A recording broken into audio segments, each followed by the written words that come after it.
Your counsel asked me to produce a contract. Is that the contract that you testified about before? I guess it is Mr. Jerome's signature. Who was he? He was the treasurer. When did you prepare this exhibit, Plaintiff's Exhibit 1? A couple of months ago. And this accident happened when? 1944. Did you make that from any records? As far as I remember it, it is exactly as it looked.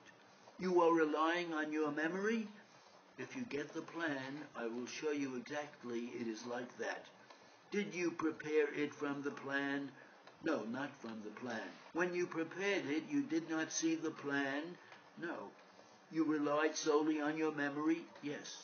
Did you rely on your memory of the plan or as you saw it at the time of the accident? On the plan, because I have been handling the plan every day for 6 months.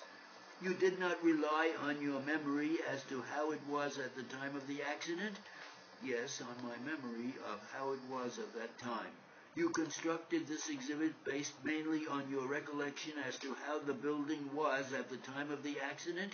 Yes. Do you remember how many planks there were leading in from the sidewalk? There were 4 rows, but how many joined I don't know. All the way through, it takes about 50 feet. It might be 30 planks, I don't know how many are required. You think there might have been 30?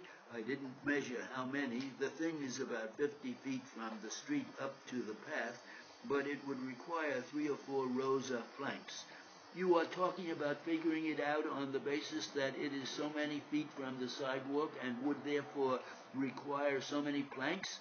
Yes, if you have the planks 30 feet long, it would require not even 2. That is how you constructed this exhibit? Yes. You estimated it was 170 feet from the sidewalk to that inner part? No. About how many feet was it? About 50 or 55 feet from the sidewalk to the end of the wall. From the sidewalk to the end of the inner wall was about 50 feet?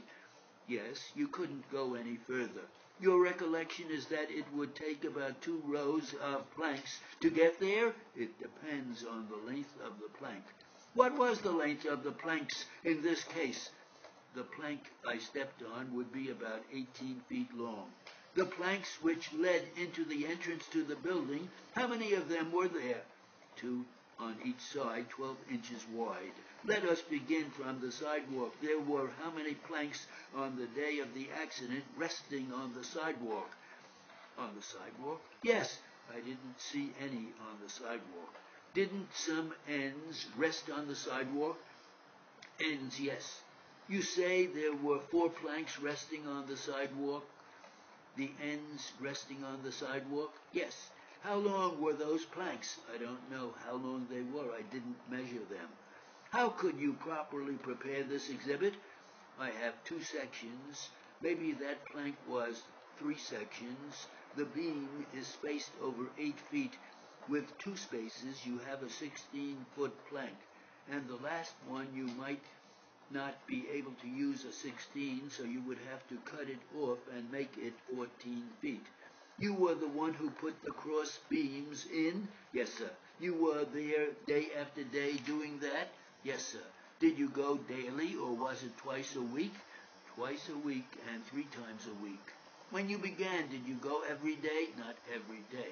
You gave directions and let the work go for a day or 2 when you would not go down?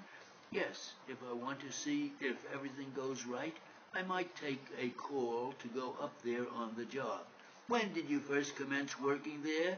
May or June. The first thing you did when you got there was what? We had another contractor that set the steel, and I only went there to see what he is doing. When you say the steel work, what do you mean? The beams. When you attended, you went there to see if those subcontractors were properly putting in those steel beams? Yes. How many did they put in? About 15 ton. It is all steel all the way through. When you went there, what did you do to see if he set it right? The steel contractor set them? Yes, but I had to be responsible for them. You saw that they were properly set in the walls? On top of the wall. I don't put it in the wall. When you first started in May or June,